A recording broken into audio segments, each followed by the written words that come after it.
이 시간 저희들에게 주시는 하나님의 말씀을 봉독하도록 하겠습니다. 하나님의 말씀은 마가복음 1장 14절부터 20절까지 말씀입니다.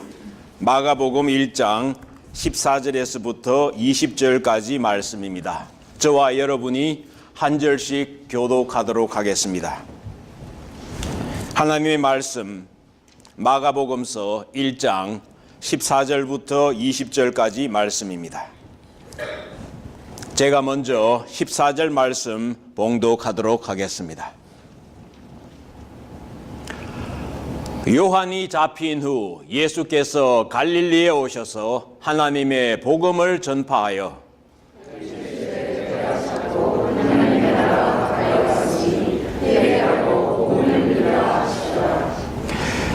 갈릴리 해변으로 지나가시다가 시몬과 그 형제 안드레가 바다에 그물 던지는 것을 보시니 그들은 어부라.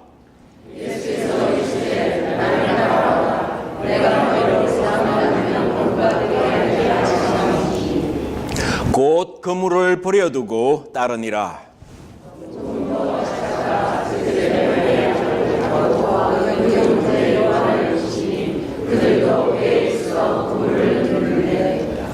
함께 읽습니다. 곧 부르시니 그 아버지 세베드를 품꾼들과 함께 배에 버려두고 예수를 따라가니라. 아멘.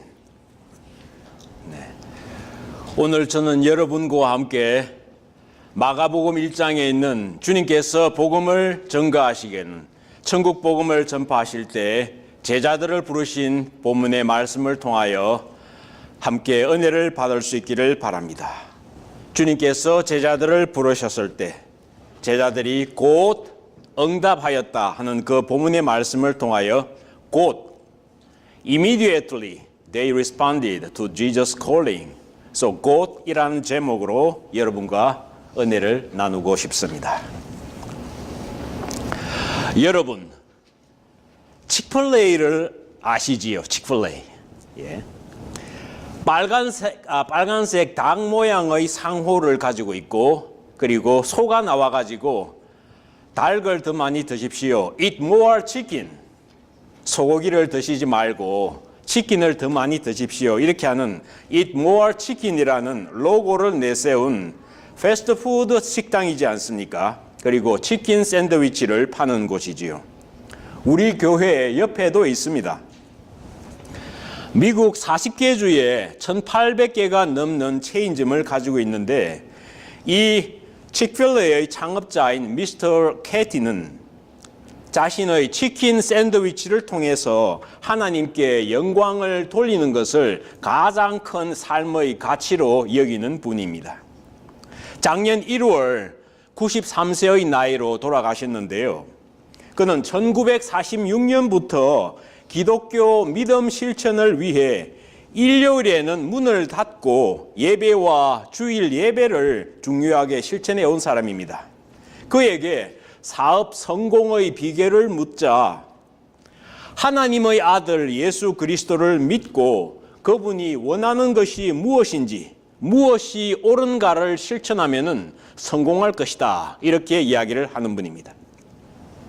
그가 게이 즉 동성애자 결혼에 대하여 반대 의견을 표시를 했을 때 그것은 성경적인 가치관이 아니라 하여 반대하였을 때 게이 그룹과 정치가들이 항의를 하고 이 치플레이가 잘 이렇게 장사를 잘 하지 못하도록 불매 운동을 펼쳤습니다.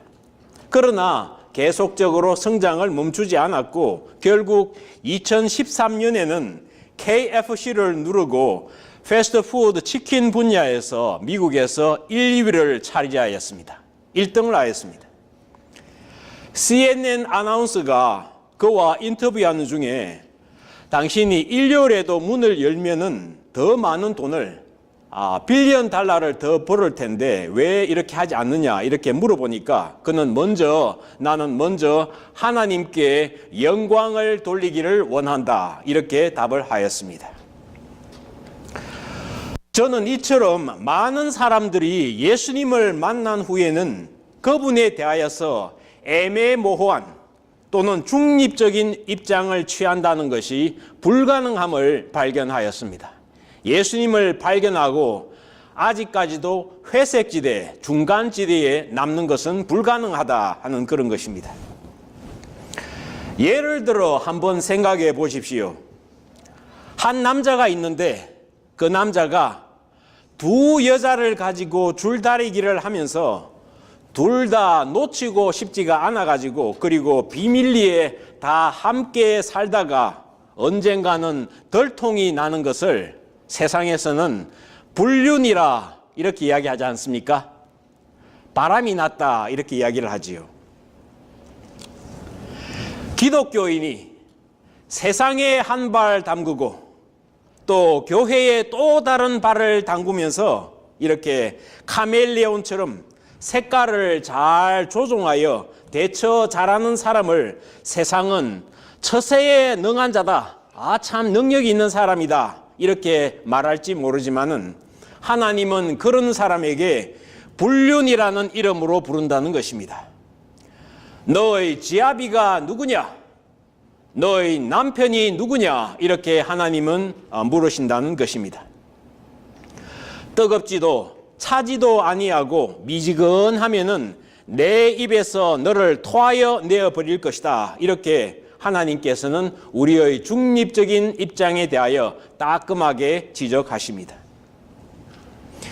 예수님을 만나고도 옛날과 똑같은 삶을 산다면 예수를 듣기는 들었지만 만나지 못했고 만났다고 하여도 남처럼 나와는 별개의 사람으로 스쳐 지나가 버린 것입니다.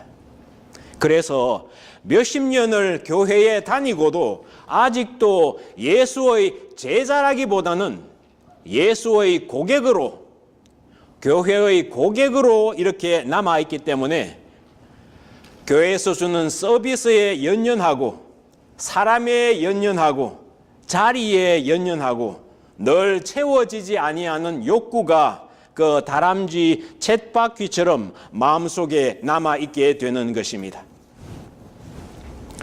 사탄은 우리에게 말하기를 우리가 예수와 세상 두 가지를 다 가질 수 있다. 그렇게 가져라 이렇게 유혹을 합니다. 그렇지만 예수님은 우리로 하여금 한 가지를 가지라. 한 가지만을 선택하게 말씀을 하십니다. 그런데 그 한 가지 선택을 분명하게 하게 될 때 결국은 우리가 진리를 향하여서 용감하게 살게 하고 세상에서도 망설이지 아니하고 확실하게 행동하게 만들어줍니다. 이중적인 과거의 잘못된 모습을 버리고 하나님의 뜻을 향해 움직이게 만들어줍니다. 또 주 예수의 진리의 말씀을 실천하는 정언자의 모습으로 살도록 마침내 만들어줍니다. 예수님은 나를 따르라. 바울도 말하기를 나를 본받으라. 이렇게 믿음의 도전장을 내었습니다. 우리도 불신자들에게 정말 당당하게 나를 본받아 따르라. 이렇게 말해야 되지 않습니까? 우리를 볼 때에 정말 저들처럼 교회를 따라가고 싶다고 하는 그런 마음이 저절로 들게 만드는 뭔가 세상과 차별되는 감동이 있어야 하는 것입니다. 세상 사람과 구별이 되는 그러한 삶에는 이러한 적극적인 삶의 변화가 있습니다. 오늘 본문에서 우리는 예수님을 만난 제자들의 반응을 봅니다. 어떻게 하여 그들이 참된 주님의 제자로서 이름을 남겼는가? 그리고 하늘나라의 유업을 잊게 되었는가 하는 것입니다. 그들의 반응은 딱 한 가지 말로 표현이 됩니다. 곧, immediately. 이 곧이라고 하는 이 한마디 말로 표현이 됩니다. 나중에 시간이 있을 때 상황이 나아지면 지금은 아니에요. 좀 물어보고요. 이렇게 하지 않았습니다. 사탄은 우리로 하여금 나중에 우리가 이렇게 시간이 있으면 이렇게 늘 나중으로 미루는 마음을 마치 지혜인 것처럼 우리의 머릿속에 집어넣습니다. 그러나 제자들이 예수님을 만났을 때 이들의 반응은 즉각적이었다는 말입니다.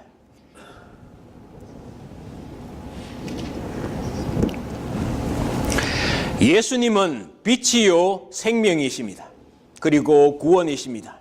그러나 우리는 어두움 속에 살아온 사람들 아닙니까? 사망 속에 살았고 또 악과 선, 이 두 가지가 이렇게 두 마음으로 살아온 그런 사람들이기 때문에 빛을 만나게 되면은, 참 빛을 만나면 그 어두움이 우리의 삶 속에서, 우리의 마음 속에서 사라져 버립니다. 생명을 만나면 마치 유쾌한 바이러스처럼 그 생명의 활기와 축복에 동화되어 갑니다. 마치 한 사람이 깔깔대고 웃으면은 그 이유는 모르는데도 마냥 그 웃음에 함께 따라 웃는 그것이 웃음의 위력이지 않습니까? 그 이유는 모르는데도. 이처럼 제자들은 예수님을 뵙자 주님의 그런 행복 바이러스에 함께 감염이 된 것이 아닐까요? 필시 그들은 빛으로 임하시는 주님의 오심에 자신들의 영혼까지도 함께 밝아지는 그런 체험을 한 것이 분명합니다. 보십시오. 주님께서 본문에서 말씀하시는 초기 제자들이 주님의 부르심을 받았을 때 그들이 어떻게 반응하였는가 하는 것입니다. 예수께서 이르시되 때가 찼고 하나님의 나라가 가까이 왔으니 회개하고 복음을 믿으라. 그리고 또 갈릴리 해변으로 지나가시다가 시몬과 그 형제 안드레가 바다에 그물 던지는 것을 보시니 그들은 어부였지 않습니까? 예수께서 이르시되 나를 따라오라 하시니 그리고 그들이 즉시 따랐는데 예수께서 내가 너희로 사람을 낚는 어부가 되게 하리라 말씀하셨지 않습니까? 예수께서 천국 복음을 전파하기 시작하시고 제일 먼저 하신 일은 이처럼 12 제자들을 부르신 것입니다. 주 예수께서 복음의 소식을 완성하시고 이 땅을 떠나신 이후에 그 복음을 계승하여 천국 복음을 전파할 일꾼들이 필요하였기 때문입니다. 모든 사람들의 삶을 어두움에서 빛으로 변화시키는 주님의 새 역사의 계승자가 필요하셨기 때문입니다. 이를 위해 부름받은 제자들이 예수님께서 나를 따라오라 하셨을 때 따를까 말까, 할까 말까, 갈까 말까, 해볼까 말까 이렇게 주저하지 않았습니다. 집에 가서 물어보고 결정하겠다고 하지 않았다고 하는 것은 주목할 만한 사실입니다. 그들은 예수님을 따르는 것이 손해일까 이익일까 생각할 시간을 달라고 하지도 않았습니다. 예수님의 부르심에 즉시 응답하였습니다. 그들은 가치 있는 삶을 위해서는 어떤 희생도 불사하는 참으로 용기 있는 사람들로 그들의 그물과 배와 부친까지도 버려두고 예수님을 쫓았습니다. 예수님께 최고의 가치와 우선권을 두고 자신의 삶을 예수님을 중심으로 하는 삶, 부르심에 순종하여 사는 삶이 되게 하겠다는 그런 믿음의 결단이 있었습니다. 저는 예수님을 만나고 싶었으나 그분이 누구인지 처음 잘 알지 못하고 제 자신을 그분께 아직 드리지 못하였던 그 순간이 생각납니다. 1978년 무렵이었지요. 당시 대학교 2학년생으로서 대학생 성경읽기 선교회의 소그룹 성경공부 모임에 막 참석하기 시작하였던 때였습니다. 소위 목자 셰퍼드라고 불리우는 그 소그룹의 리더가 양, 목자가 양을 이끌지 않습니까? 그래서 양이라고 일컬어지는 처음 인도된 저와 같은 초보자들을 1대1로 성경을 가르치던 그러한 모임이었습니다. 당시 제가 그로부터 처음 배운 것이 바로 오늘의 마가복음서였습니다. 그 제목은 36년이 넘게 지난 지금도 잊혀지지가 않습니다. 제목인즉 사명인 또는 생활인. 사명인이냐 생활인이냐, 사실 그런 말이 없기는 하지요. 그러나 사명인 또는 생활인, 이런 제목이었습니다. 생활인, 즉 일반적인 소시민으로 날마다의 주어진 길에 그대로 순응하며 사는 일반적인 그런 사람의 삶을 사는 것으로 만족할 것이냐, 아니면 사명인, 저에게 주어진 어떤 사명을 깨닫고 그 의미와 목적을 위해 뜻있게 살아가는 그러한 사람이 될 것인가 하는 도전이었습니다. 그때까지 저는 예수가 누구신지 잘 몰랐습니다. 그러나 그 질문에 대해서는 분명하게 답할 수 있었습니다. 제 인생의 의미를 알고 보다 높은 뭔가를 위해 이렇게 살고 싶었기 때문입니다. 단지 그 보다 높은 그 뭔가가 무엇인지, 어떻게 하면은 그것을 이렇게 찾을 수 있는지를 몰랐을 따름이었습니다. 이제 보니까 결국 많은 고통과 연단, 외로운 결단 등을 통하여 그것을 찾아 여기까지 왔습니다. 이 길을 주님께서 허락하여 주셨고 저 또한 순종하면서 벅차지만은 힘써 믿음의 대장부가 되기 위해서 날마다 저를 주님의 발 아래에 내려놓습니다. 이처럼 여러분과 제가 우연히 실수로 여기에 같이 있는 것이 아닙니다. 우리는 아무런 목적이 없이 이렇게 우연하게 태어난, 존재하게 된 그런 존재가 아닙니다. 세상에 존재하는 모든 것에는 반드시 다 이유가 있습니다. 우리가 누구보다 먼저 그리스도인이 된 것도, 또 수많은 교회 중에 이 아가페 교회의 인도함을 받은 것도 하나님께서 뜻이 있어 부르신 것인 줄 믿으시기 바랍니다. 많고 많은 사람들이, 그리고 그 많은 사람들이 제각기 제 갈 길을 가는데 그 가운데서 왜 하필이면은 대단하지도 못한 어부들을 제자로 부르셨겠습니까? 왜 주님께서는 별로 잘나지도 않은 우리를 택하여 구원해 주시고 이 자리에 부르셨습니까? 그 이유가 무엇일까요? 그것은 오로지 하나, 사람을 낚는 어부가 되게 하기 위함입니다. 만물 중에 무엇이 가장 소중합니까? 사람을 빼면은 아무것도 소중하지 않습니다. 제가 소중하면은 남도 소중합니다. 그 남을 도우는, 남을 구원하는, 사람을 낚는 업으로 주님께서는 부르시기 위함입니다. 그래서 많고 많은 사람들 가운데에서 우리를 택하여 부르시고 구원을 먼저 주신 것입니다. 예수의 제자가 되는 필수 조건은 많지 않습니다. 딱 한 가지가 있습니다. 세상에서 중요하게 여기는 판단과도 같지 않습니다. 그럴듯해 보이는 해박한 지식이나 유연한 대인관계나 순발력, 유창한 말솜씨, 빠른 머리 회전 등이 아닙니다. 세상에서는 그것을 중요하게 생각하죠.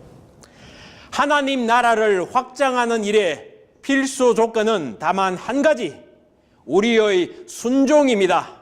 순종. 주님의 일에 부름받았을 때 핑계를 대기보다 적극적인 반응을 보일 수 있는 그러한 사람입니다.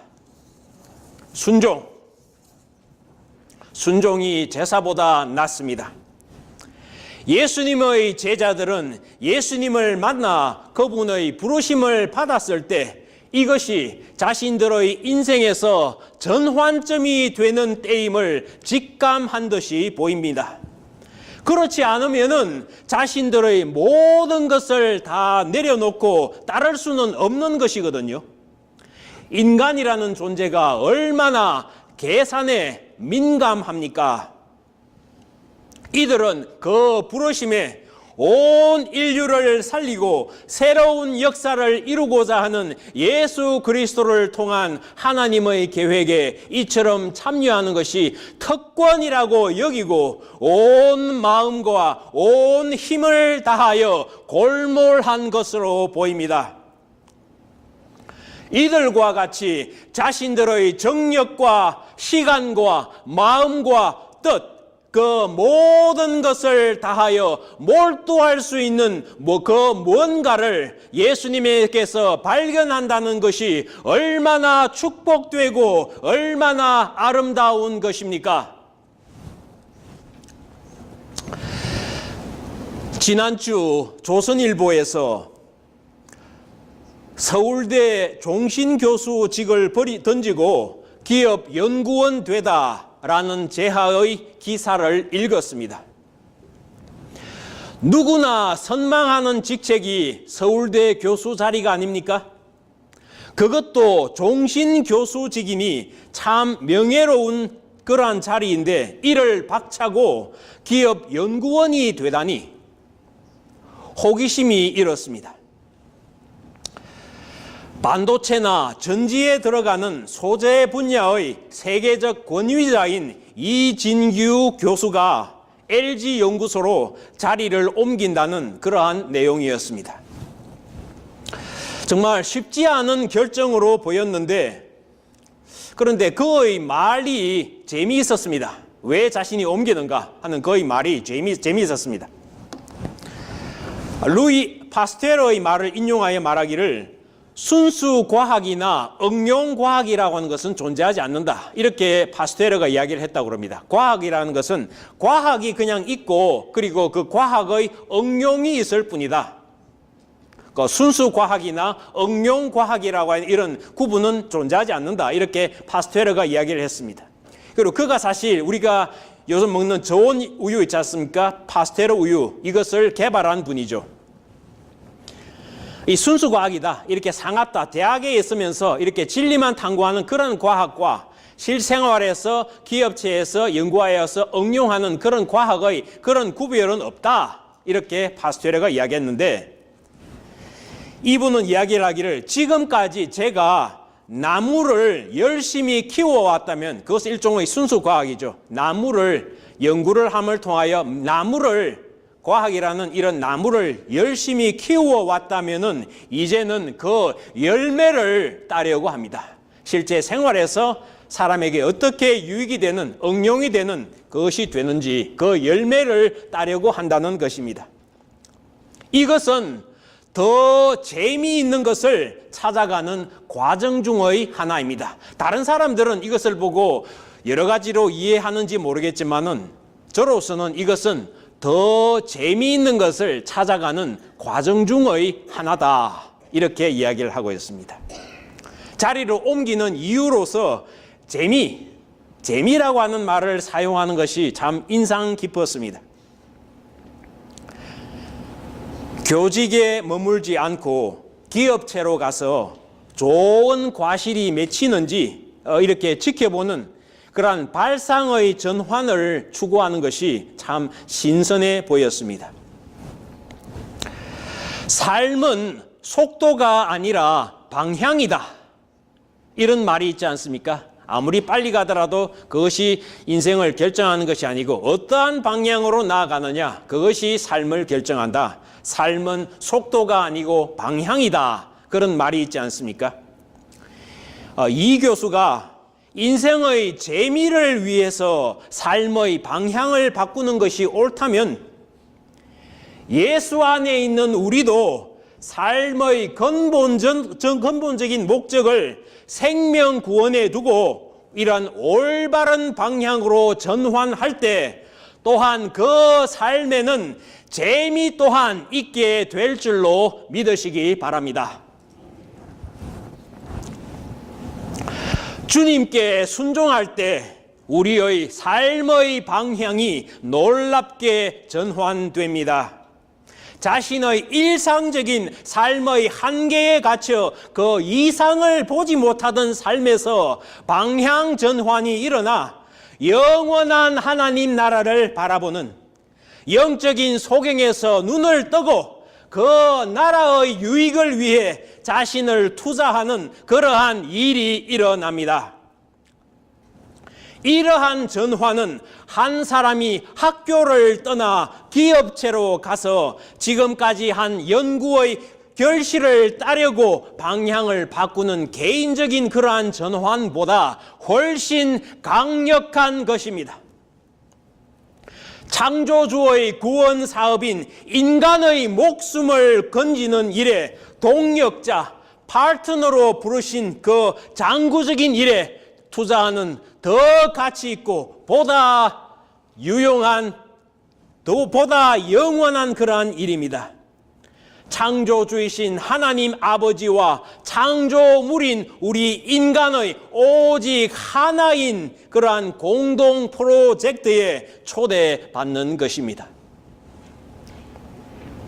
이 초대장을 받고도 주저하다 유효 기간이 지난 채 놓쳐버려서는 안 됩니다. 많은 사람들이 창조주의 이러한 초대에도 불구하고 결국은 자신의 평생을 걸쳐 추구하는 인생의 근본 의미도 놓쳐버리고 그것을 아는데도 실패해버리지 않습니까? 그러나 그것이 우리의 경우가 되어서는 안 됩니다. 그리고 저는 우리가 이 창조주 하나님의 초대에 성공하기 위한 비결이 오늘 본문에서 말하는 곧 immediately 이 단 하나의 말에 나타난다고 다시금 말씀드립니다. 즉각적인 반응, 즉각적인 응답, 곧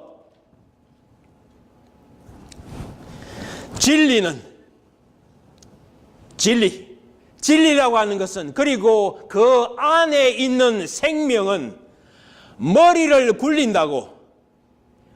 잘 굴린다고 얻어지거나 알아지는 것이 절대 아닙니다. 진리는 우리가 우리의 삶을 거기에 온전히 바칠 때 얻어지는 것입니다. 그것이 진리입니다. 그것이 생명입니다. 우리의 삶을 거기에 온전히 바칠 때 거기에 생명과 진리의 만남이 일어나는 것입니다. 학문으로서의 진리 좋지요. 하나 그것은 우리가 그 참된 생명을 소유하고 난 이후에라야 이 용도 저 용도로 이렇게 사용하거나 가질 수 있는 것이지요. 내게 생명이 예수 그리스도를 통한 영원한 생명 그 자체가 없는데 지식적으로 더 알아야 할 것이 있다 하며 모든 시간을 그곳에 투자하는 것은 큰 잘못이지요. 제게 친한 친구가 있었습니다.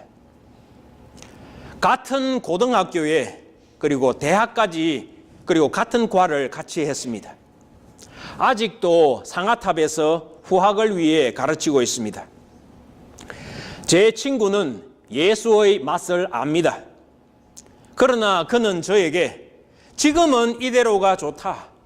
그러나 내가 죽는 마지막 날, 그날에 예수 따라 천국 올라가면 좋겠다. 이렇게 말했습니다. 하지만 내일 일도 모르는데 인생의 남은 날과 또 그 마지막 날은 어떻게 알겠습니까? 지난주 금요일 제가 담임하던 미국 교회의 성도님의 전화가 왔더랬습니다. 찬양 지휘자가 새벽 2시에 심장마비로 갑자기 죽었다고 합니다. 68세입니다. 그날 죽으리라고 본인이나 가족들이 예상했겠습니까? 성도 여러분, 이처럼 인생은 잠깐입니다.